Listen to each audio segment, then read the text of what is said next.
नमस्कार दोस्तों, आप देख रहे हैं महादेवा ब्लॉग। मैं हूं आपका मित्र अभिषेक कुमार मिश्रा और दोपहर के बज चुके हैं 12 और हमारी टीम आ चुकी है इटहिया नवीजोत, जो गोंडा जिले के उत्तर प्रदेश में गोंडा जिले के बलरामपुर नेपाल बॉर्डर के पास का एक ऐसी जगह है जिसकी चर्चा इतिहास में तो आपको नहीं मिलेगा, लेकिन यहाँ के जनमानस में इस बिल्डिंग, इस हवेली या फिर जो भी आप कहना चाहें, इसको ये बहुत बड़ा एक राजसी किला जैसा दिखता है। इस बिल्डिंग, इस हवेली के बारे में आज हम आपको इस ब्लॉग में पूरी जानकारी देंगे। बने रहेगा ब्लॉग पे, कहीं मत जाएगा।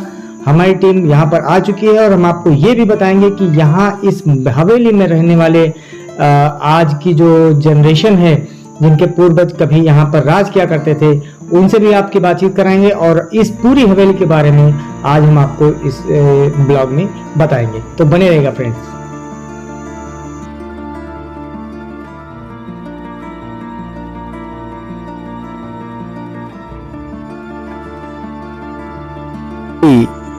बाबा दिवाकर भारती की है।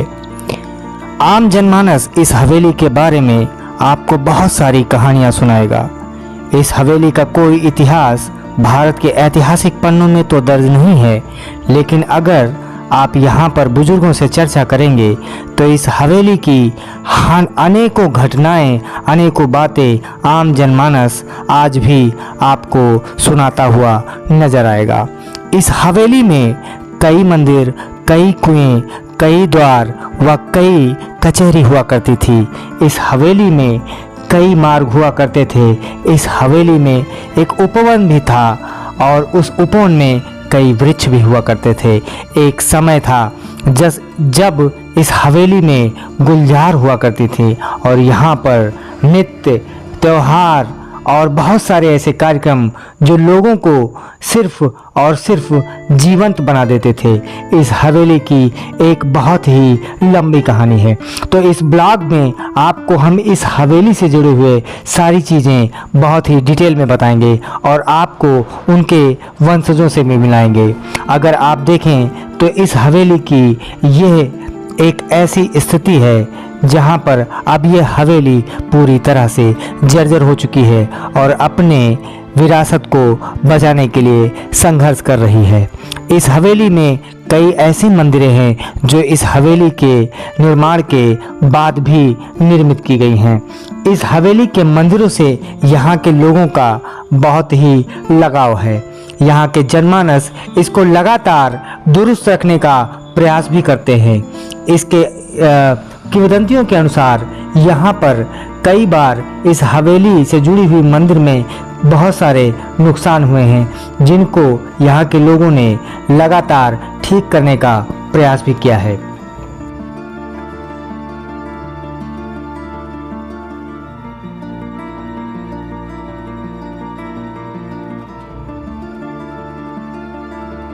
बने रहिएगा, बहुत ही इंटरेस्टिंग ब्लॉग होने वाला है, क्योंकि इसमें आपको भारत के इतिहास से 200 साल पुरानी ऐसी चीज़ें, ऐसी डिज़ाइनिंग और ऐसी इंजीनियरिंग भी दिखाई जाएगी जिसको देखकर आपका मन और दिल हतप्रभ रह जाएगा।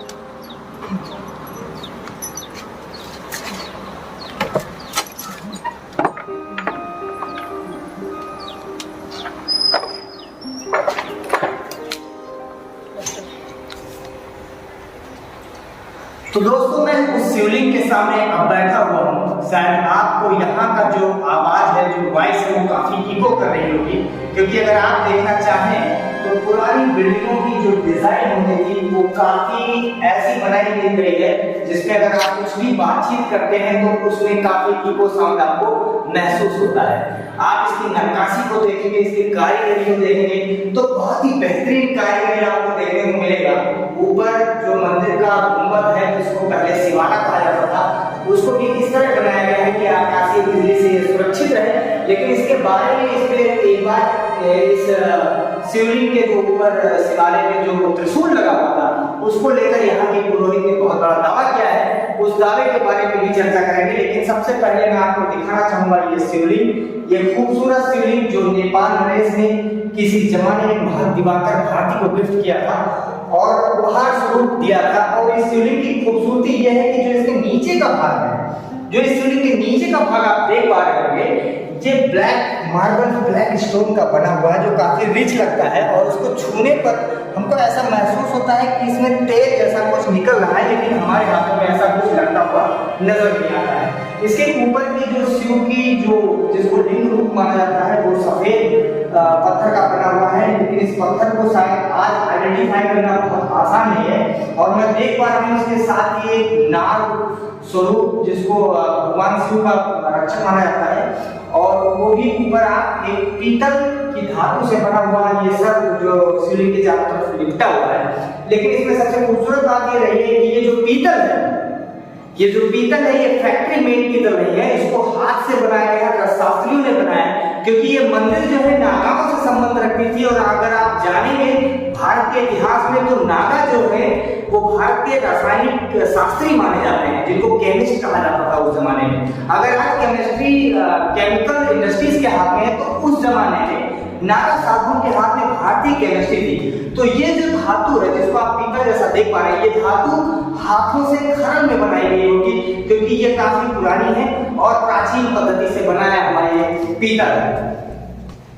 इस शिवलिंग के ठीक ऊपर अगर आप देखें तो एक पात्र है जिससे जल लगातार शिवलिंग पर गिर रहा है, और ये पात्र का भी जो पीतल है काफी पुराना है, और इस पीतल के पात्र को ऊपर सरिये से लटकाया गया है। पहले ये सरिया नहीं रहा होगा, किसी रस्सी या लकड़ी के सहारे लटकाया गया था, लेकिन अभी ये धातु या खराब हो चुकी है तो इसको सरिये से एक नए धातु से लटका दिया गया है।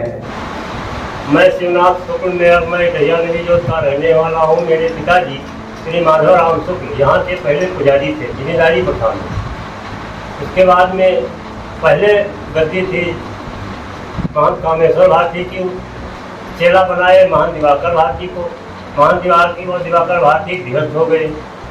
नागा अखाड़ा से संबंधित ये गद्दी थी पहले, ये मठ पहले नागा अखाड़ा से संबंधित थी काशी जी से। जब से ध्वस्त हुए तब से नागा यहाँ आना बंद कर दिए। बाद में क्या हुआ कि सरकार सेलिंग निकाल दिया। जब सेलिंग निकल गया तब से मंदिर का भी कार्य ढीला हो गया। ये मंदिर कम से कम 200 वर्ष से ऊपर की पुरानी है, इसके बारे में कोई पता नहीं है कब बनी। ये जो शंकर जी की मंदिर है, इसके ऊपर तरफा बिजली और गिरा इधर पश्चिम और दक्षिण कोने से निकला और ऐसे सीधे वो त्रिशूल काट कर उधर एक तालाब है वहाँ जाकर गिरा। तब से यह हमारे जन्म की टाइम पर ये चिड़ी गिरा। आपकी उम्र क्या है? हमारा उम्र हम सन 66 की जन्मतिथि है हमारी। सन 66-67 में ये गिरा है चिड़ी, और जब से ये त्रिशूल टूट गया तब से आज तक नहीं बढ़ा। फिर एक यादव जी हैं जिनका नाम नान्हे यादव है, वीरपुर के रहने वाले, वो यहाँ आकर पहाड़ बनवा कर बांस लाकर और यहाँ गांव देश में चंदा मांग कर मैं और यादव जी दोनों मिलकर इस त्रिशूल का जीर्णोद्धार इससे दोबारा करवाया। चलिए, थैंक यू।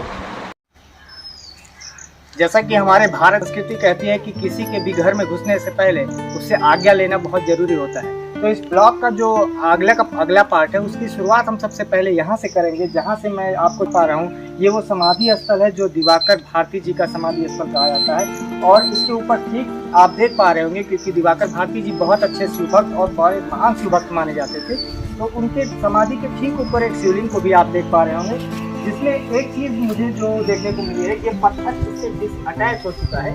अभी कुछ देर पहले जब हम लोग आए हैं तो इसको ठीक ठाक किया है, ठीक ठाक किए हैं। तो अभी बाबा जी के परमिशन से उनकी आज्ञा लेकर उनके ड्योढ़ी के बारे में और डिटेल बातें करेंगे। उसके साथ ही साथ आप 2 समाधि और देख सकते हैं जो उनके आने वाले वर्षों की है। एक पे बाबा कपिलेश्वर भारती जी की समाधि उधर आप देख पा रहे होंगे, और दूसरी समाधि जो है इधर आप बाबा जी के बगल में योगेश्वर भारती जी की समाधि है, जिनको श्री महंत दिवाकर भारती के ये बेटे थे। तो अब चलते हैं ड्योढ़ी के अंदर, और इसके साथ ही मैं एक ऐसा जलाशय दिखाऊंगा जहाँ पर शायद बाबा दिवाकर भारती अपने स्नान आदि करते रहे होंगे। ये ड्योढ़ी के ठीक सामने है, लेकिन स्नानागार में चलने से पहले हम आपको कुछ और चीज़ें दिखाएंगे जो भारतीय निर्माण कला का एक बहुत ही अच्छा स्वरूप है। क्योंकि जो ये जिस ड्योढ़ी में हम घुसने जा रहे हैं उस ड्योढ़ी को माना जाता है, पुरातत्वों के आधार पर अगर देखें तो वो ड्योढ़ी जो है नागबंद और मोरबंद से बनाई गई है और उसमें काफ़ी सारी कलाकृतियाँ ऐसी हैं जो नागबंद और मोरबंद से मिलती हुई मिलेंगी। और क्योंकि ड्योढ़ी जो थी वो नागा साधुओं के लिए बनाई गई थी, क्योंकि वैवाहिक जीवन आदि को लेकर वो बनाई नहीं गई थी, तो पूरा का पूरा ढांचा, पूरा का पूरा डिज़ाइन आपको काफ़ी खुला खुला और काफ़ी बड़ा हाल हाथा जैसा मिलेगा। बने रहेगा ब्लॉग पे, तब तक के लिए आगे इंटरेस्टिंग कुछ फैक्ट के साथ मैं मिल रहा हूं अभिषेक, तब तक आप ब्लॉग पे बने रहिएगा।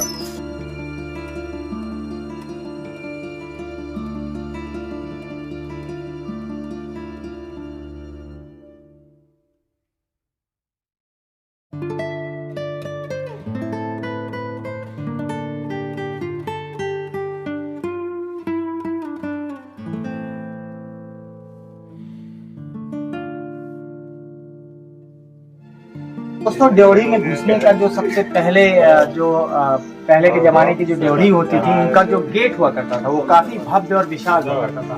अभी इस ड्योढ़ी का अगर गेट हम लोग बंद करके आपको दिखाने की कोशिश करें तो मैं अकेले इस गेट को बंद नहीं कर सकता।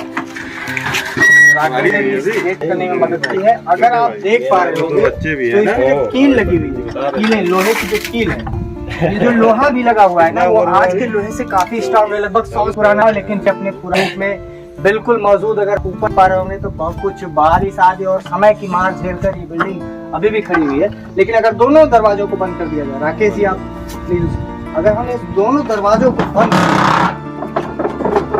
तो कुछ इस तरह का लुक उस जमाने में रहता रहा होगा और काफी खूबसूरत रहा होगा। अभी तो ये काफी पुराना हुआ है। इसमें एक अच्छी चीज जो आज के नए गेट में आपको देखने को मिलता है, लेकिन ये चीजें पुराने गेट से ही ली गई हैं। अगर आप देखें तो एक स्मॉल एंट्री, इसको खोलेंगे ना, इसमें स्मॉल एंट्री मतलब अगर ये दरवाजा बंद रहता है उस जमाने में तो लोग शायद झुक के ही इधर से ऐसे इस ड्योढ़ी में घुसा करते होंगे। मैं आज उसी तरह से घुसता हूँ, फिर आपको आगे जो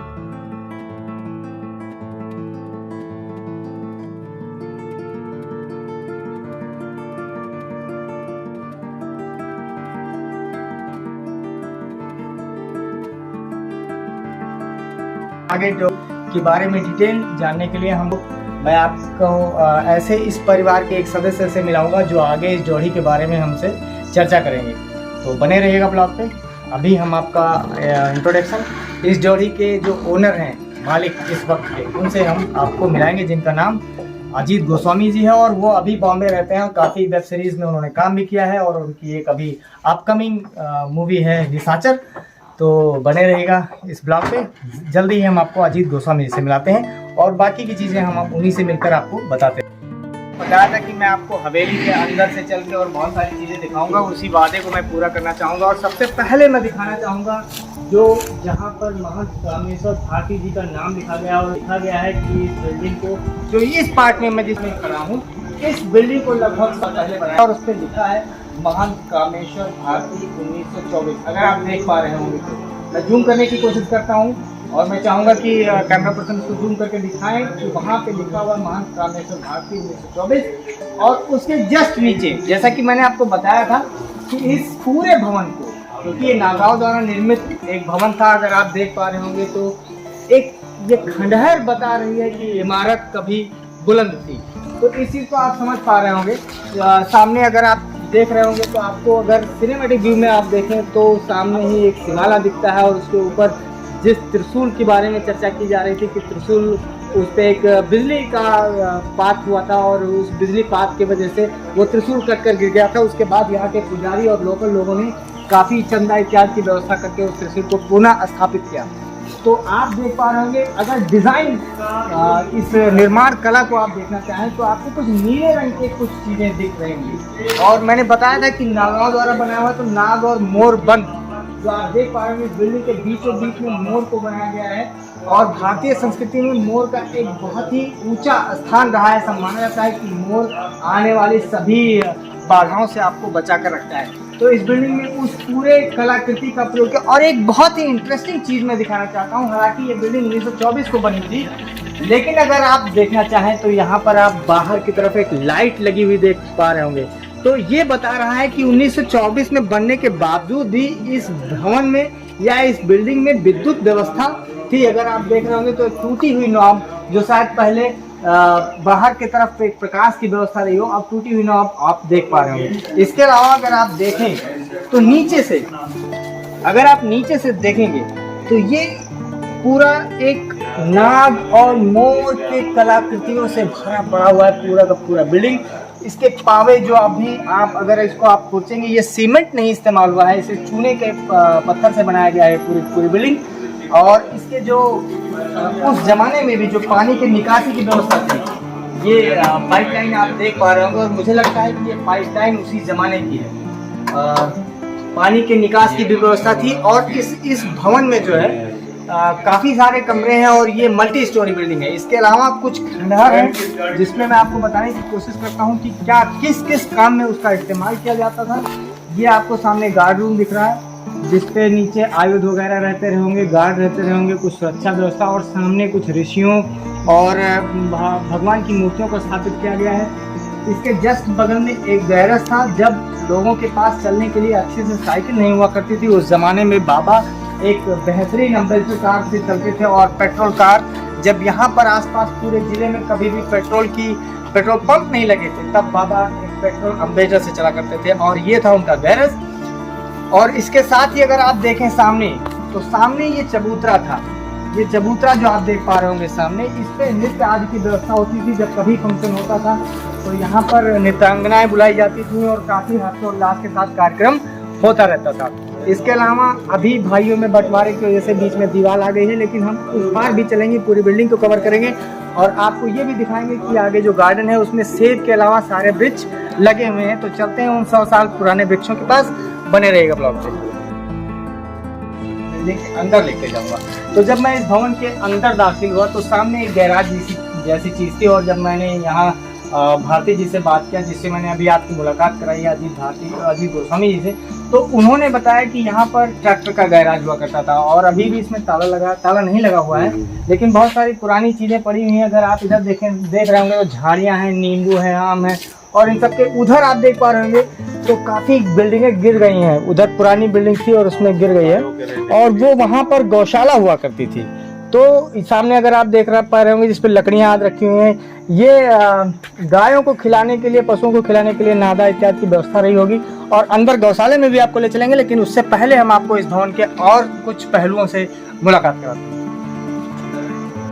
जब भी फव्वारे का नाम आता है 2022 में, तो फव्वारे को एक्सप्लेन करने से पहले काफ़ी टेंशन होती है, क्योंकि अभी ज्ञानवापी में एक फव्वारा निकल आया था।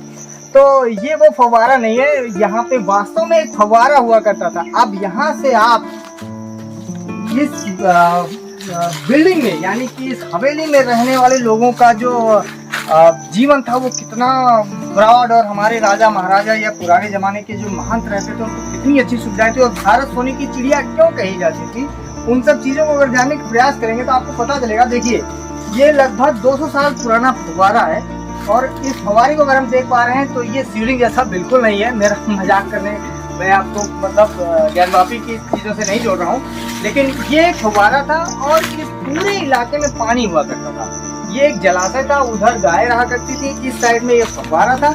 इसमें अभी भी पाइप लगी हुई है और इसका डिज़ाइन जो है फव्वारे जैसा ही है। तो इसमें क्या था कि जो आपने मगरमच्छ सुना होगा, उससे जुड़ी हुई रेप्टेलियन एक और स्पीसीज होती है, उसको भी काफ़ी खतरनाक माना था और मांसाहारी प्रजाति होती है। तो रेप्टिलियंस और मगरमच्छों के बीच की एक कड़ी होती है, जिसको यहाँ पर उत्तर प्रदेश में नाक नाम से जाना जाता है। आपके प्रदेश में क्या कहा जाता है उसको आप कमेंट बॉक्स में जाके जरूर बताइएगा मुझे। तो नाक को यहाँ पाला गया था। हो सकता है कि नागा साधुओं का इंटरेस्ट काफ़ी परजीवी या फिर ऐसे जहरीले या फिर खतरनाक जीवों से नागा साधुओं का बड़ा इंटरेस्ट रहता है, उनका कुछ लेना देना रहा हो। इस फव्वारे उस नाक का क्या लेना देना था, इसके बारे में मैं अभी कुछ जानकारी हासिल नहीं कर पाया हूँ। अगर आप कुछ जानते हैं तो मुझे कमेंट में जरूर बताइएगा। क्षेत्र की सबसे चर्चित फुलवारी में, जो बाबा जी की फुलवारी कही जाती थी, और ऐसा कहा जाता था कि दुनिया का कोई भी फल देने वाला वृक्ष ऐसा नहीं था कि इस फुलवारी में न रहा हो, सिवाय सेब के, क्योंकि सेब इस यहाँ के मौसम को सूट नहीं करता है, हो सकता है सर्वाइव ना कर पाया हो, या फिर बाबा जी को सेब पसंद ना रहा हो। तो इस फुलवारी की जो एंट्री है आप देखेंगे, इसमें भी गेट लगा हुआ है, और काफी बढ़िया फुलवारी का जो एंट्री है वो उन्होंने बनाया था। और यहाँ पर मैं देख पा रहा हूँ फाइकस रेजिमोसा, जिसको आप गूलर कहते हैं। ये भी एक खाने वाला ही फल होता है। बहुत रिच होता है। ऐसा माना जाता था पुराने ज़माने में, अभी भी, कि सब्जियां अगर इसकी खाई जाती हैं तो उस व्यक्ति की आयु जो है बहुत बढ़ जाती है, क्योंकि इसके दूध में बहुत ताकत होती है। कफ क्लेदक होता है ये, और इसको कहा जाता है फाइकस रेजिमोसा, जिसको गूलर कहा जाता है। तो पहला फल हमको ये मिला है जो आयु बढ़ाने का काम करेगा। इसके बाद आगे चलते हैं। आगे की फुलवारी अब तो उतनी खूबसूरत नहीं रह गई है, हालांकि यहाँ पर काफ़ी घास फूस और जंगली वृक्षों ने इस पूरी फुलवारी को घेर रखा है, और भाइयों के बंटवारे ने इसमें बीच बीच में दीवारें भी उठाई हैं। आप देख पा रहे होंगे एक खूबसूरत चीज़ जो आप देखना चाह रहे होंगे। देखिए, आपको वहाँ पर एक डिज़ाइन मिल रही होगी जिसपे एक बंदर जैसी आकृति का मुखौटा बनाया गया है।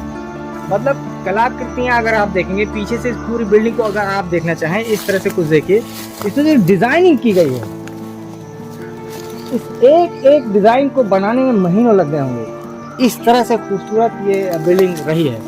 और इसमें देखिए सब बना ढक गया इसी फुलवारी में, क्योंकि ये महंत जी की हवेली थी और यहाँ पे कचहरी कोर्ट वगैरह भी, न्यायिक व्यवस्थाएं भी चलती थी, तो लोगों को सजा देने के लिए, जैसे पुराने ज़माने में कोल्हू चलवाना और कोई गैस चैम्बर जैसी कोई सज़ा, उस ज़माने की कोई सज़ा रही होगी, तो यहाँ पर वो चीज़ें हैं जो अब इन पेड़ों ने उनको ढक लिया है। हम शायद आपको दिखा नहीं पाएंगे, और आगे बढ़ना खतरे से खाली भी नहीं लग रहा है, क्योंकि जगह जगह यहाँ माना जाता है कि सांप बहुत पाए जाते हैं, क्योंकि ये नागाओं की जगह है। तो यहाँ पर मैं आगे बढ़ नहीं पाऊँगा, यहीं से हमको लौटना पड़ेगा। लेकिन आप बने रहिए, क्योंकि अभी भी इस हवेली में बहुत कुछ बताने के लिए बाकी बचा हुआ है, और बहुत सारे पेड़ मैं आपको दिखाऊंगा, बहुत सारी पुरानी आर्टिस्टिक दिखाऊंगा। अगर आप देखना चाहें तो तीसरे फ्लोर से पानी को कैसे बाहर उतारा गया है, अंदर ही अंदर, वो देखिए आप, अंदर ही अंदर पानी को बाहर उतारा गया है। ये 200 साल पुराना आर्ट है। यहाँ पर आयुध भंडार, हथियार इत्यादि की व्यवस्था जो सैनिकों के लिए होते थे, उन सबको रखा जाता था। तो पहले भी उस 1924 में भी ये फव्वारा शावर, ये शावर जो आप देख पा रहे होंगे लगभग 100 साल पुराना शावर है। और आप देखेंगे इस शावर को चलाने के लिए आजकल टैप तो नीचे आते हैं, लेकिन आप देखिए यहीं ऊपर ये टैप दिया हुआ है, लेकिन ये फव्वारा अभी सप्लाई बंद है इसमें। और जहां तक अगर आप इसको चेक करने की कोशिश करेंगे तो ये पाइप जो है ये ब्रिटिश टाइम की है, टाटा की। तो टाटा टिस्कॉन ने अपना नाम यहाँ पर भी दर्ज करा रखा है। सीढ़ियों का जो डिजाइन है आप देखिए, ये सारी सीढ़ियां आरसीसी नहीं है, ये ईंटे से बनाई गई और गोल चक्राकार ये सीढ़ियां हैं। आप ऊपर देख पा रहे हैं ये जालियां, ये लोहे के ड्रिल्स, ये पुराने अलमारियां, फर्नीचर, आप देख पा रहे होंगे इन सब चीजों को। और यहाँ पे जो विंडो लगाई गई है, एयर सर्कुलेशन मेथड देखिए आप। आज एग्जॉस्ट आग लगाने के बाद भी पूरा घर गर्म हो जाता है, लेकिन यहाँ पर पहुंचने के बाद भी ये पूरा का पूरा घर एकदम ठंडा महसूस हो रहा है। मैं अपने आप को कंफर्ट यहाँ फाइंड कर रहा हूँ, जबकि मैं अभी गार्डन में था, वहां पे मुझे गर्म लग रहा है, लेकिन यहाँ इस घर के अंदर यहाँ का जो एटमॉस्फेयर है वो काफी अच्छा है, बहुत अच्छा। ये डिजाइन ऐसे थे, और इस तरह भी पहले के जमाने में इनको होल छोड़ा जाता था, क्योंकि अगर आपके सिपाही किसी चीज को देखते हैं तो वो बड़े आसानी से तीर आग से निशाना लगा सकते थे, भाला आग फेंकने के लिए व्यवस्था थी, छुपकर अपना काम कर सकते थे, इसीलिए इस तरह के विंडो लगाए जाते थे। और अभी हम चल रहे हैं तीसरे महल की तरफ, और आप देखिए बहुत ही पुरानी सीढ़ियां हैं, आराम से आइएगा। बहुत ही पुरानी बिल्डिंग, खतरनाक हो सकती है चढ़ना, क्योंकि अभी यहाँ पर कोई आता जाता है। यह है तीसरा फ्लोर, और यहाँ से अब आप देख पा रहे होंगे एक लोकेशन, एक व्यू, बेहतरीन व्यू, सामने जलाशय जहाँ बाबा साहब स्नान करते रहेंगे। और अब ऊपर से नीचे का एक व्यू आपको मैं सिनेमैटिक करके दिखा रहा हूँ। इसी फ्लोर से मैं दिखाने की कोशिश करता हूँ, उसके बाद ऊपर चलते हैं। और ये जो आप टूटा हुआ देख रहे हैं, जो फुलवारी से जुड़ा हुआ जो एरिया आप टूटा हुआ देख रहे हैं, उसके जस्ट सामने अगर वहाँ मैं जूम करूँ तो वहाँ घुड़सवार और वहाँ पे घोड़े रहा करते थे। अगर मैं जूम करके दिखाने की कोशिश करूँ तो वो नादे हैं जहाँ पर घोड़े पहले जो है वहाँ पर खाते थे और वहीं पे बांधे जाते थे और उनकी देखभाल क्या करते थे। आप वहाँ अंदर एक गेट भी देख पा रहे होंगे जो जलाशय को जाने के लिए था। अभी फिलहाल अतिक्रमित हो गया है, लेकिन बहुत सारा जमीन यहाँ पे अतिक्रमित हो गया है इस डोरी का। अभी मैं जहाँ पे जिस मसहरी पर हाथ रखकर खड़ा हुआ हूँ, ये पहले की बिल्डिंग्स हैं और पहले की बिल्डिंग्स में ये था कि पहले के जो कारीगर हुआ करते थे वो शरीर की स्थिति को देखकर मसहरी इत्यादि बनाते थे। तो पहले जो है हार्ड बेड नहीं यूज होता था, सॉफ्ट बेड यूज होता था ताकि स्पाइनल कार्ड को कोई इंजरी ना हो और आदमी झुके ना। जो पीठ का दर्द आप प्रॉब्लम आज देखते हैं वो पुरानी मसहरियों से नहीं होता था, नए बेड से हो रहा है। उस पर आपको गद्दे डालने पड़ेंगे, लेकिन इस मसहरी पे अगर आप पतली कोई कथरी जिसको कहा जाता है देहाती में, तो उस कथरी को भी डालकर आराम से सो सकते हैं। ये मसहरी खुद लगभग 100 साल पुरानी है और इसकी डिजाइनिंग देखिए, ये मशीन से नहीं हाथ से बनाई गई पूरी मसहरी। और उसके साथ ही दूसरा जो मसहरी लगभग टूट गई थी, अधूरी सी है, मैं आपको दिखाने की कोशिश करता हूँ। और ये भी लगभग 100 साल पुराना यहाँ मसहरी है। और इस घर के कॉर्नर इसको दिखाइए, कार्निंग देखिए आप, इस छत में सरिया सीमेंट यूज नहीं हुआ है, ये बिम बरकस वाले छत हैं और इसमें कार्निश आप देखने को मिलेगा। जो डिजाइन है आपको आज पीओपी वाले उसको नहीं कर पाएंगे, उतनी अच्छी डिजाइन उस समय चूने से बनाई गई। टॉयलेट है, ये सीवर लाइन पाइप सिस्टम से चलता था और ये नीचे पाइप जाती थी और सारा जो है मल नीचे चला जाता होगा। ये मैं 3rd फ्लोर पे खड़ा हूँ, तो ये उस जमाने में 100 साल पहले इस तरह से कुछ व्यवस्थाएं रहा। और साथ आप देख पा रहे हो फुलवारी की निगरानी के लिए बने ऊपर के जो पार्ट हैं उसको डिजाइन रखा गया और ये फुलवारी की निगरानी के लिए ये स्पेस था। यहाँ पर कोई गार्ड या जब मन करे तो खुद महंत जी भी आकर बैठते थे और अपनी फुलवारी को देखा करते थे। ये काफी एक शानदार और शांत जगह है और 100 साल पुरानी है। सबसे खूबसूरत बात कि इसमें सीमेंट का प्रयोग नहीं हुआ है और ये जिस गारे से बनी है उसकी क्वालिटी आज भी बहुत ही अच्छी है। और ये चूने की मिट्टी और पत्थर से बनाया गया है, ईंटे का प्रयोग हुआ है इसमें, लेकिन चूने का प्रयोग हुआ सिस्टम। जो पहले के किचन हुआ करते थे घरों में या हवेलियों में, तो बड़े किचन थे तो लकड़ियों से खाना बनने की व्यवस्था होती थी, तो धुआं आदि काफी निकलता था। तो ये है उस जमाने का चिमनी सिस्टम जिससे घर के अंदर एटमॉस्फेयर को, एयर को साफ रखा जाता था। धुआं बड़े आराम से एक ही जगह पर इकट्ठा होता था, बाकी का घर ठीक ठाक।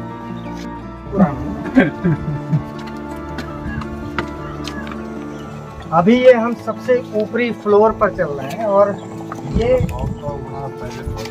भारतीय संस्कृति सर्वे भवन्ति सुखिनः सर्वे सन्तु निरामया की बात की जाती है। तो ये जो आखिरी फ्लोर, ये आखिरी फ्लोर चिड़ियों के लिए बनाया गया था ताकि यहाँ पर दाना डाला जा सके और यहाँ पे पानी इत्यादि की व्यवस्था की जाती थी उस जमाने में। तो आराम से चिड़िया भी यहाँ पर आराम से उस परिवार के साथ रह सकती थी। अगर अब व्यू देखें आप, इस हवेली का आप व्यू देखें, आप फ्रंट की जो हवेली है उसकी व्यू को अगर देखें तो आपको खंडहर बता रही है इमारत कभी बुलंद थी।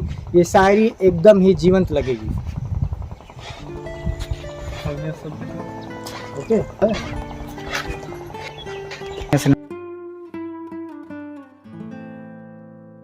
प्रयास कर रहा हूँ। ये जो शीशे लगे हुए हैं इस बिल्डिंग में, जो लगभग 100 से 150 साल पुराने ग्लास हैं, आपको रंग पे कोई ऐसा नहीं दिखेगा। जैसे लाल थे गुलाबी दिख रहे होंगे, जो नीले थे, जो मोर की कलर के थे मोरपंख जैसे।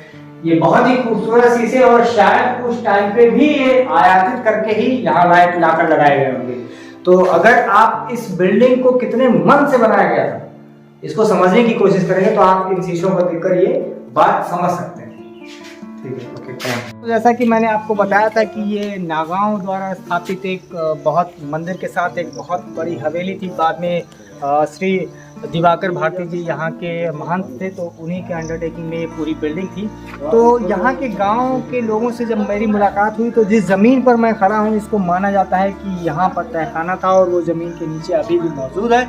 लोगों के अंदर आस्था और विश्वास का केंद्र है। और मैंने बताया था कि ये पूरा सब कुछ नागांव द्वारा स्थापित था। हाता और हाल जैसे बड़े बड़े जगह यहाँ पर बनाए गए हैं, आप देख पा रहे होंगे। तो एक बहुत बड़ा सा आंगन है और इसके जस्ट बगल में यहाँ पे मैंने शुरुआत में आपको बताई थी कि यहाँ से एक सुरंग जाती है जो नेपाल तक निकलती है और यहाँ के एक बहुत ही 15 से 20 किलोमीटर दूर एक मंदिर है बिजलीपुर, वहाँ पर भी निकलती है। ये रास्ता अभी बंद है फिलहाल और इसके अंदर जाकर अगर उस सुरंग को ढूंढें या अब हम खोजने का प्रयास करें तो वास्तव में वो सुरंग यहाँ पर अभी भी मौजूद है। लेकिन क्योंकि अभी ये बंद है और हम अंदर नहीं जा सकते और मैंने आपको बताया था कि यहाँ पर सांपों का खतरा है, तो हम उस खतरे को मोल नहीं लेना चाहते। हम आपको एक ऐसी जगह पे ले चल रहे हैं जहाँ से मैं पिछले 5 साल से वहाँ पर आना चाहता था और मैं देखना चाहता था कि उस व्यक्तित्व जिस व्यक्तित्व बाबा दिवाकर भारती के बारे में बहुत चर्चाएं सुनी थी, तो मैं देखना चाहता था कि वो कहाँ पर रहते थे 100 साल पहले। तो अब मैं वहीं लेकर चलता हूँ सीधे आपको, जहाँ पर बाबा दिवाकर भारती रहा करते थे। तो चलिए आइए चलते हैं। तो अभी मैं आपको वहीं लेकर चलता हूँ जहाँ बाबा दिवाकर भारती जी रहा करते थे, और जहाँ से वो खिड़कियों से लोगों से संवाद किया करते थे, और वहाँ से लोगों की फरियाद सुना करते थे। जो खिड़की मैंने आपको दिखाई थी, अब मैं ऊपर के कमरे में आ चुका हूँ, और ये एक कमरा है जो अभी यहाँ पर कोई नहीं रहता।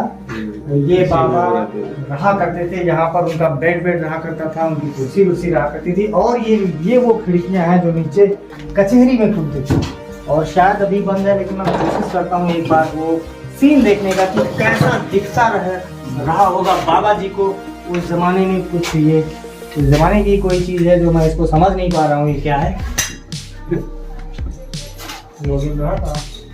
और 200 साल पुराना जी माता जी। अच्छा, तो माता जी बता रहे हैं कि वहाँ से बाबा जी देखा करते थे, और यहाँ पे रासलीला हुआ करती थी। तो ये कुछ इस तरह का व्यू था, मतलब बाबा ने व्यवस्थाएं अपनी बड़ी स्मार्ट और स्ट्रॉन्ग कर रखी थी। तो यहीं से इस तरह से व्यू आता रहा होगा, ये ऐसे आराम से वो यहीं से सब कुछ देखते रहते थे। अब मैं आ चुका हूँ उस जगह पर जहाँ से बाबा जी लोगों की फरियाद सुना करते थे। कुछ यूं खड़े होते थे, ऐसे ही बाबा जी यहाँ पे खड़े होते थे, और आप शायद मुझे देख पा रहे होंगे, लगभग कुछ यूं खड़े होते थे वो, और यहाँ से वो लोगों की फरियाद सुना करते थे। तो यहाँ पर आने पे वो फील आज भी आती है, अगर यहाँ से आप खड़े हो और नीचे चबूतरा देख रहे होंगे जहाँ पर उनके सेवक नृत्यंगनाएं इत्यादि रहा करती थी। और इसके साथ ही एक पोर्शन और था, जब कभी वो अनाज इत्यादि वितरण करने की चाहते थे या कुछ चाहते थे दान देना है, तो दान के लिए जो सामान आता था वो यहाँ रख दिया जाता था, जैसे चांदी, मोहरे, सिक्के इत्यादि यहाँ रखा जाता था। और फिर बाबा जी अपने हाथ में उसको उठाते थे, और फिर यहाँ से जो दान इत्यादि अनाज इत्यादि यहाँ से वो दे देते थे। और ये ऑथेंटिक कुछ उस टाइम की एंटीक चीजें हैं, जैसे ये पानी देने के लिए था उस जमाने में, फूल जमाने का फर्स्ट एड बॉक्स, और ये उस जमाने का फर्स्ट एड बॉक्स है जिसपे लाल पेंट किसी बंदे ने लगाया था, या कुछ ऐसा लगा दिया कि आज तक पेंट गया नहीं। ये फर्स्ट एड बॉक्स है, हिक्स की कंपनी उस जमाने में भी थी। हिक्स तब भी ब्रांडेड बनाती थी, और इस पे अगर मैं पढ़ने की कोशिश करूं तो 19 जमाने में होगा, है तो 30-40 साल पुराना होगा। नहीं, फिर भी 40 साल पुराना। और कुछ है क्या? ये राइफल दिखाएंगे, ये तो ऑक्सीजन के लिए लिखा कुछ। ये एक चीज मिली है जो ऑक्सीजन मास्क है।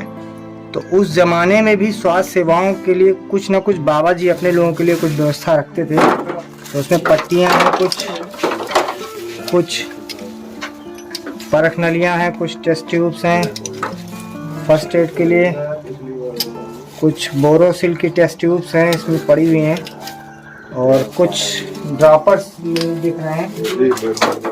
कुछ उस जमाने का हाथ वाथ टूटने से प्लास्टर करने के लिए फट्टे भी आप यहाँ तो ये बॉक्स जो फर्स्ट एड था उस जमाने का, ये मैंने आपको दिखाया, जो लगभग 200 साल पहले था। यहाँ यूं ही ऐसे ही पड़ी हुई थी, तो हमने उठाया और इसको दिखाने का प्रयास करता हूँ। ये उस जमाने की एक भरुआ बंदूक जिसको कहा था, इसको गजगाही भी कहा जाता था।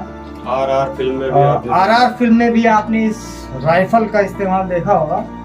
तो ये वही बंदूक है जिसमें यहाँ पर एक रॉड लगी होती थी, और इसके जरिए बारूद, कंकड़, पत्थर इत्यादि को कूटा पीसा और भरा जाता था, और उसके बाद में एक फायर लाइक दिस, एक फायर, अगर एक फायर भी किसी को कर दिया जाए तो ऐसा माना जाता था कि इसकी एक फायर से हाथी भी मर जाती थी।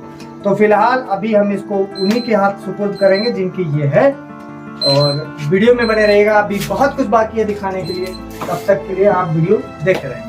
दूसरे फ्लोर पर और दूसरे फ्लोर पर, और ये जो गेट का मुख्य द्वार मैंने आपको दिखाया था, ये मुख्य द्वार है। यहाँ पर सैनिक रहा करते थे, सैनिक आयुध इत्यादि के साथ यहाँ पर रहा करते थे। जो गेट पर पूरी तरह से हमेशा निगाह बनाए रखे थे। एक व्यू ले लो। कुछ इस तरह से दूसरी साइड से दिखता है ये महल या इस हवेली को अगर आप देखना चाहें तो मैंने उस साइड से आपको दिखाया था। एक सिनेमैटिक व्यू मैं आपको इस साइड से दिखाता हूँ और आप देखने का प्रयास करेंगे। बहुत ही खूबसूरत नक्काशी और भारतीय स्थापत्य कला का एक बहुत ही बड़ा नमूना, और जो उत्तर प्रदेश के नेपाल बॉर्डर के आसपास, जहां पर शायद आपको इतिहास में ऐसे एविडेंसेस और रिटन डॉक्यूमेंटेशन ना मिले, लेकिन इतिहास तो इतिहास होता है। हम जैसे लोग आते रहते हैं और इतिहास खोजकर आपके समक्ष लेकर जरूर प्रस्तुत करते रहते हैं। बने रहिएगा इस वीडियो में, अभी कुछ चीजें बाकी हैं जो मैं आपको जरूर दिखाऊंगा। और मैंने आपको बताया था कि इस बिल्डिंग में जो सबसे इम्पोर्टेंट चीज ये थी कि मैं 70 किलो का हूँ ना।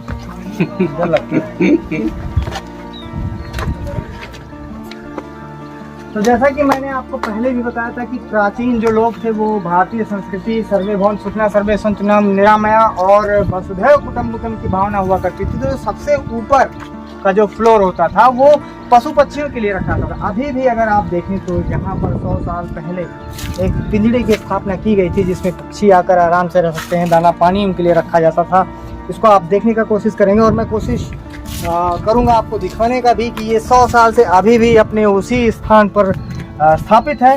हालांकि अब इसमें चिड़िया आदि नहीं आती हैं क्योंकि इसका देखभाल करने वाला यहाँ पर अब कोई नहीं रह गया है। और कुछ और चीजें यहाँ पर पड़ी हुई हैं जो मैं आपको दिखाने का प्रयास करूँगा। ये कुछ स्ट्रक्चर्स हैं जिनके बारे में मैं जानता नहीं हूँ, लेकिन ये लकड़ी मुझे पूर्णतः विश्वास है कि ये लोहा और ये लकड़ी लगभग 100 साल पुरानी होगी। और ये लकड़ी निश्चित रूप से साखू की होगी और ये लोहा फैक्ट्री मेड नहीं है, ये रसशास्त्रियों यानी कि नागाओं द्वारा निर्मित लोहा है। ये भारतीय रसशास्त्र का बहुत ही बड़ा प्रमाण है। ये उस जमाने में भी गोबर गैस पिट यहाँ पर बनाई गई थी, ब्रिटिश काल में भी, और उस गोबर गैस का इस्तेमाल होता था। लोग बता रहे हैं कि जो ये पिट है अब ये बंद हो चुका है और इसमें कोई भी गैस पैदा नहीं होती है। और इसमें इसकी जो हैंडलिंग है देखिए खोलने के लिए, और यहाँ से माना जाता है कि इससे गोबर गैस का भी कनेक्शन इस वाली टॉयलेट से था। बताया कि पहले के, जब मैंने अपने वीडियोस में आपको पहले भी बताया कि पहले के समय में जो चिकित्सा व्यवस्था थी और शासन सत्ता या फिर न्याय व्यवस्था भी मंदिरों से ऑपरेट हुआ करती थी। तो ये वो ऐसी जगह थी जहाँ पर पहले लोगों को अगर कोई सजा दी जाए कैद करने के लिए या 1-2 दिन जेल के लिए बंद करने के लिए, तो ये वो जगह थी जहाँ पर लोगों को जेल में बंद किया जाता था। अगर आप इसको देखेंगे तो आपको इसको देखने से आप ऐसा महसूस करेंगे जैसे आपने ये गाना सुना होगा, अच्छा सिला दिया तूने मेरे प्यार का। उसमें वो ऐसे पकड़ कर कुछ यूँ गाना गा रहा होता है। ये मैं मजाक कर रहा हूँ। मतलब ये जेल का लुक अभी भी इसी से लिया गया है, इसी से इंस्पायर्ड है। तो ये प्राचीन जेल है। मतलब ऐसा लगता है कि इसमें कुछ ज़्यादा लोगों को सजाएं तो नहीं दी जा सकती होंगी, लेकिन 2-4 लोगों को जरूर इसमें बंद किया जाता रहा होगा जब वो कोई नुकसान करते रहेंगे या कोई अधार्मिक काम करते रहेंगे। मैं आपको दिखाया था कि आपने लाइट 1924 में लाइट की व्यवस्था थी, उसी तरह पाइप वाटर सप्लाई की व्यवस्था भी लगभग 100 साल पहले का ये नॉब जो पीतल और तांबे से मिक्स करके बनाया जाता था, उस समय की धातु से इसको बनाया गया है। आज तक ये इसके नॉब तो टूट गए हैं लेकिन बाकी चीज़ों में कोई खराबी अभी आपको देखने को नहीं मिलेगी। फिर मैं अगेन यहाँ पर देख पा रहा हूँ टाटा ने बाजी मार ली है। टाटा की पाइप्स यहाँ पे फिर से लगी हुई हमको मिली। यहाँ पर एक ऐसी सुरंग थी जो बिजलीपुर मंदिर तक जाती थी, लेकिन वहाँ पर उस सुरंग में 2 रास्ते थे। एक रास्ता ऐसा था कि जिसमें आम जनमानस जाके बिजलीपुर मंदिर का दर्शन कर ले, और दूसरा ऐसी व्यवस्था थी कि आपातकाल में सेना भी मूव कर सकती थी। तो अब हम आपको एक ऐसी जगह पर लेकर जा रहे हैं जहाँ से ऐसा माना जाता है कि नीचे रास्ता है और वो सुरंग अभी भी नेपाल राजा के यहाँ तक जाती है। तो मैं अंदर चलता हूँ और आपको दिखाने का प्रयास करता हूँ। तो ये वो जगह है, ये वो जगह है जहाँ पर आप ऐसा बताया जाता है कि इसके जस्ट नीचे सुरंग है जिससे सैनिक जो है यहाँ से नेपाल राजा तक यहाँ जा सकते थे। कुछ विचित्र इसका प्रारूप भी अगर देख पाएँ आप तो कुछ इन सब चीज़ों के बारे में मैं अच्छे से समझ नहीं पा रहा हूँ कि इनको कैसे बनाया गया है। दिखा रहे हो ढंग से? और अगर इनको आप देखेंगे तो ये सारे लाखोरी ईंटों से बने हुए हैं। बिल्डिंग को ऊपर से नीचे तक मैं दिखाने का प्रयास करता हूँ। एक सखुआ का कुछ आपको मिल सकता है जो पुराना प्राचीन चीज़ें हैं, और बने रहेगा वीडियो पे। अभी भी हम आपको बहुत कुछ दिखाने बैठते थे।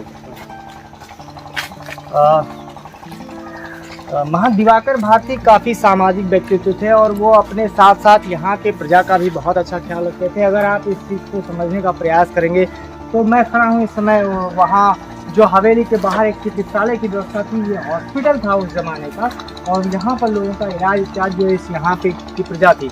देखिए, अगर आप समझना चाहें, किसी की भावना को समझना चाहें, तो अगर बाबा भारती को अस्पताल या डॉक्टर्स की ज़रूरत होती, वो अपने लिए कुछ करना चाहते तो उनके लिए हॉस्पिटल अंदर हवेली में होना चाहिए। लेकिन क्योंकि बाबा भारती लोगों का ख्याल बहुत रखते थे, जो यहाँ के लोग हैं ये उन्हीं के बसाए हुए लोग हैं, 25 गाँव में उन्हीं के ही ज़मींदारी थी, तो बाबा भारती ने अपने गाँव वासियों के लिए, क्योंकि पहले आबादी इतना ज़्यादा तो नहीं होती थी, उस हिसाब से हॉस्पिटल का भी उन्होंने व्यवस्था यहाँ पर अपने लोगों के लिए कर रखा था।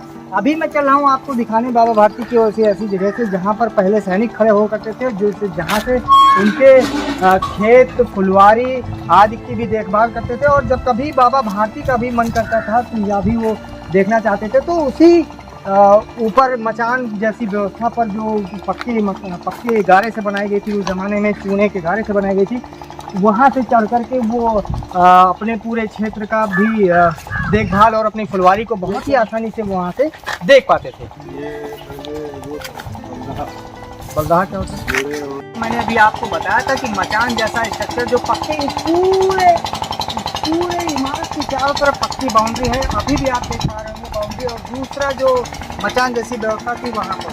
तो जब कभी बाबा अपने खेत को देखना चाहते थे तो यहाँ पर आकर खड़े होकर अपने पूरे क्षेत्र और फुलवारी की देखभाल कर सकते थे। इसके अलावा जब बाबा यहाँ पर नहीं रहा करते थे, तो उनके सैनिक इस पूरे महल, या आप ड्योढ़ी कह लीजिए, या आप कोट कह लीजिए, या फिर आप हवेली कह लीजिए, जो भी नाम आप देना चाहें उसको दे सकते हैं। लेकिन हम लोग यहाँ पर इसको महंत बाबा की गुरगुज के नाम से जानते हैं। तो ये महंत बाबा की गुरगुज का वो मचान है जिसमें आपको दो चीज़ें मैं बहुत खास दिखाऊंगा। पहले तो आप लोहा देखिए, मैंने बताया आपको कि नागा रथशास्त्री हुआ करते थे, तो ये बिल्डिंग नागाओं की बनाई है और इसमें लोहा जो लगा हुआ है वो फैक्ट्री मेड लोहा नहीं है, ये भारतीय परंपरा और भारतीय विज्ञान से बनाया हुआ लोहा है। आप देख पा रहे हो लोहे पे जंग तो दिख रहा है, लेकिन उसको कोई नुकसान अभी तक नहीं पहुंचा पाया है, जबकि इस लोहे को लगे हुए यहाँ पर 100 साल से भी अधिक हो चुके हैं। और मैं अपने कैमरामैन से चाहूँगा कि कोशिश करें कि जूम करके इस लोहे की उस क्षण को भी जूम करके दिखाने का प्रयास करें, जिससे आपको पता चले स्पष्ट रूप से कि हाँ वाकई में वो लोहा है।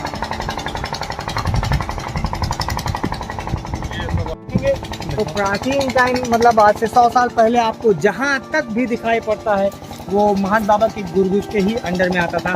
फिलहाल अभी भारत सरकार और उसके सीलिंग व्यवस्था के अंतर्गत बहुत सारी चीज़ें घट गई हैं, लेकिन फिर भी इतना तो है जिससे एक आम आदमी से भी ऊँचे स्थान पर रहकर उनकी आने वाली पीढ़ियाँ गुजर बसर बड़े आराम से कर पाएँ। जैसा कि मैंने पहले बताया था कि यहाँ पर आपको मैंने पहले दिखाया कि इस बिल्डिंग में पानी के पाइपलाइन की व्यवस्था थी, लेकिन आप जानते हैं कि उस ज़माने में जो महंत या फिर राजा या फिर नंबरदार लोग होते थे, उन लोगों को अपने प्रजा के लिए भी जल की व्यवस्था करनी पड़ती थी और स्नान आदि के लिए जलाशय की भी आवश्यकता होती थी। तो अभी मैं चलता हूँ बाबा के एक ऐसे जलाशय की तरफ जहाँ बाबा शायद स्नान करते रहे होंगे और वहाँ के प्रजा के लिए भी पीने का पानी की भी उपलब्धता रहती होगी। तो चलिए, जलाशय का ये गेट है जो ड्योढ़ी के जस्ट सामने है, अस्पताल से उसके सामने दिख रहा है। अब मैं चलता हूँ वहाँ अंदर, आपको जलाशय दिखाता हूँ। और ऐसा माना जाता है कि जो अंदर कुआं है इस ड्योढ़ी में, इस मंदिर के ड्योढ़ी में जो अंदर कुआं है, उस ड्योढ़ी में जब जलाशय में पानी बरसात में अभी भी भर जाता है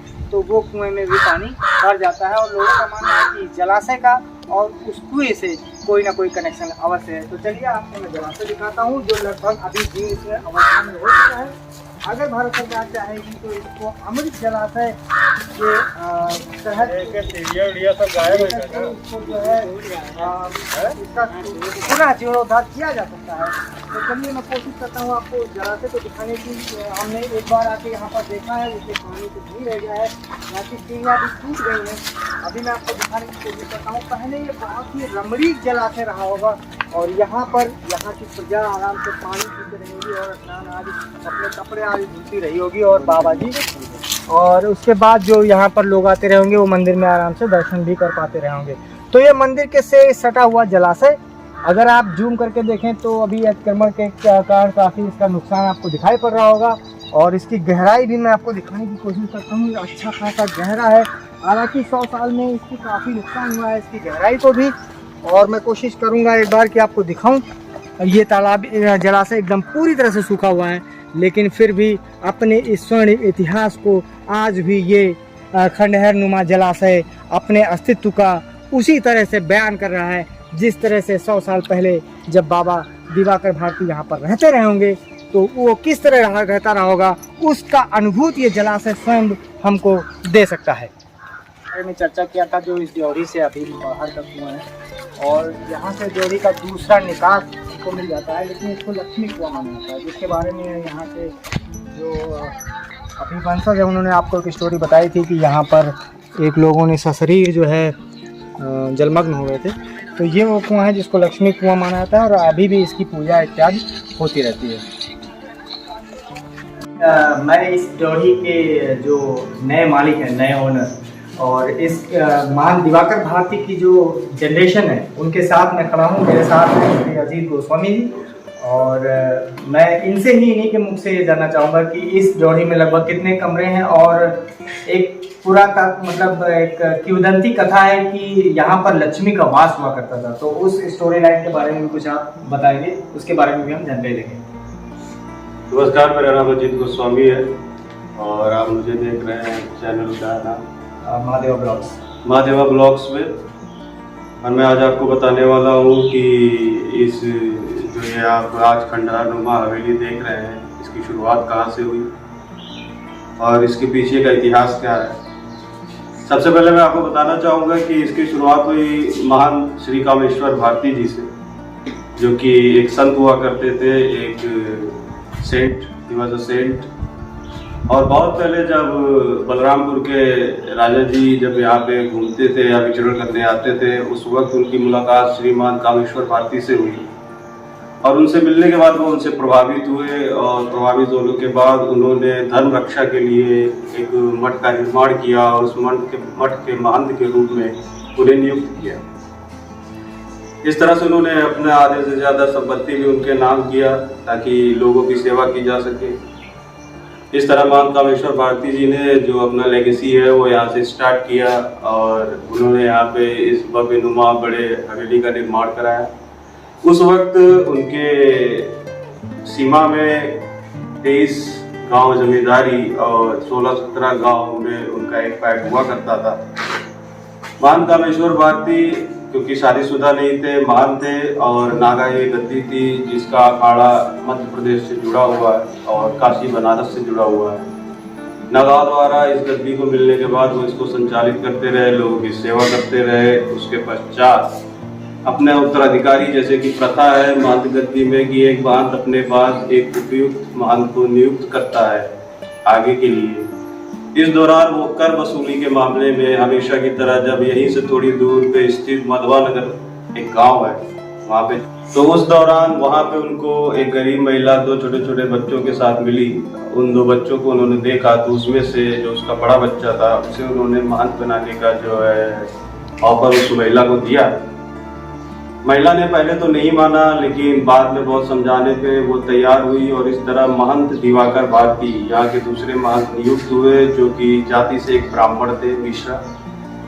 और इस गद्दी पे महंत नियुक्त होने के बाद वो गोस्वामी संप्रदाय में आए। जैसे कि इस संप्रदाय को बोलते हैं दास संप्रदाय। महंत में 3 संप्रदाय होता है, नाथ संप्रदाय जैसे आदित्यनाथ योगी गोरखपुर, वैसे ये दास संप्रदाय।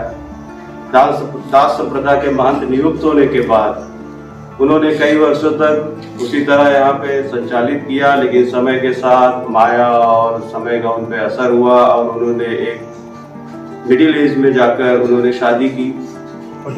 47 ईयर्स ओल्ड उन्होंने शादी की, जो कि चौरी चौरा के महंत की बेटी से उन्होंने शादी की। शादी के बाद उन्हें 6 पुत्र और 4 पुत्रियां हुई। एक समय के बाद ब्रेन हेमरेज होने की वजह से महंत जी नहीं रहे, फिर उनके 6 पुत्रों ने यहाँ पे चीज़ों को चलाना शुरू किया। लेकिन जैसा कि कहते हैं कि समय के साथ मानसिकता दूषित हुई और वो लोग अपने वैभव भोग विलास और ये सारी चीज़ों में व्यसन में व्यस्त होकर चीज़ों पे ज़्यादा ध्यान नहीं दे पाए। और इस तरह सरकार के द्वारा जब सेलिंग निकलने का जो प्रोग्राम बनाया गया था इंदिरा गांधी जी के समय में, वहाँ से कम 1000-2000 बीघे जमीन सेलिंग में निकल गई। उसके बाद से स्थिति चलती रही और आज आपके सामने है जो आप लोग देख रहे हैं। धन्यवाद।